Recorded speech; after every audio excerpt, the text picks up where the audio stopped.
L'agriculture constitue pour l'Afrique un secteur capital pour le développement et un moyen efficace de réduction de la pauvreté.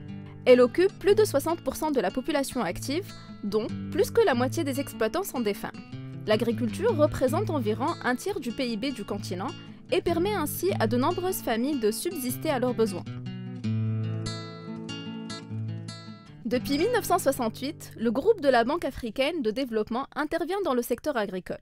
Au 31 décembre 2011, la banque a financé plus de 800 opérations dans ce secteur, mobilisant près de 12,2 milliards de dollars. Déployés dans le cadre d'une approche participative, ces nombreux projets ont touché des sous-secteurs extrêmement variés et ont contribué de manière significative à l'amélioration des conditions de vie des populations dans leur zone d'intervention. Les activités de la BAD dans le secteur agricole s'articulent autour d'une nouvelle stratégie 2010-2014 qui a pour pilier le développement des infrastructures agricoles et la gestion durable des ressources naturelles. Une stratégie qui s'inscrit dans les propriétés de programmes de développement de l'agriculture africaine du NEPAD.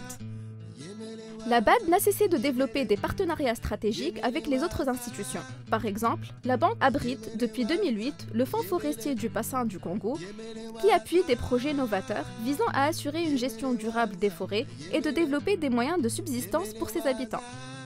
En Afrique de l'Ouest, la BAD a contribué activement à la dissémination d'une nouvelle variété de riz, combinant le riz africain et le riz asiatique, et appelé Nerica, le nouveau riz pour l'Afrique.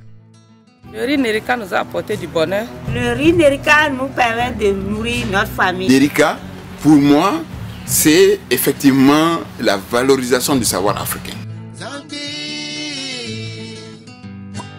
Dans les différents pays du Sahel, la BAD a initié de nombreuses opérations de maîtrise des eaux, permettant d'accroître la sécurité alimentaire et d'améliorer les conditions de vie de nombreuses communautés.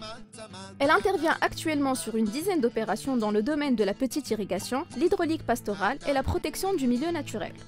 Le principal défi pour la Banque africaine de développement, c'est de démontrer que ce fonds permettra de limiter la déforestation. On a vu que s'il n'y a pas ce barrage, nous allons disparaître et avec nous, notre fleuve.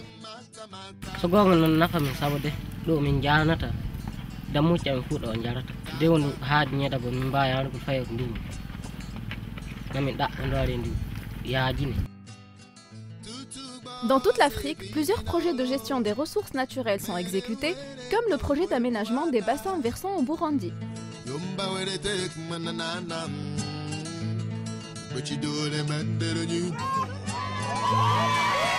La couverture forestière. Et l'objectif global, c'est le reboisement à grande échelle. C'est un projet qui vise à accroître la production agricole et la production forestière.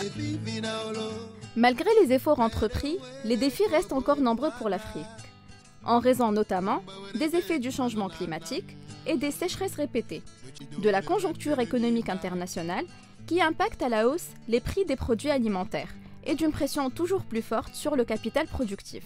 Le potentiel en terres arables et en ressources en eau constitue une opportunité pour l'Afrique. Pourtant, près de 80% de terres ne sont pas cultivées.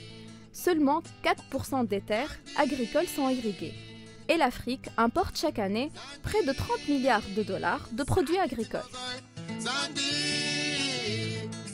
Le développement et la modernisation de l'agriculture africaine exigent une approche innovante, génératrice d'emplois pour les femmes et les jeunes. Dans le cadre de l'élaboration de sa stratégie à long terme, 2013-2022, la BAD entend prendre en compte toutes ces préoccupations pour contribuer à une croissance plus verte, plus inclusive et apte à contribuer de manière significative au développement économique et social du continent.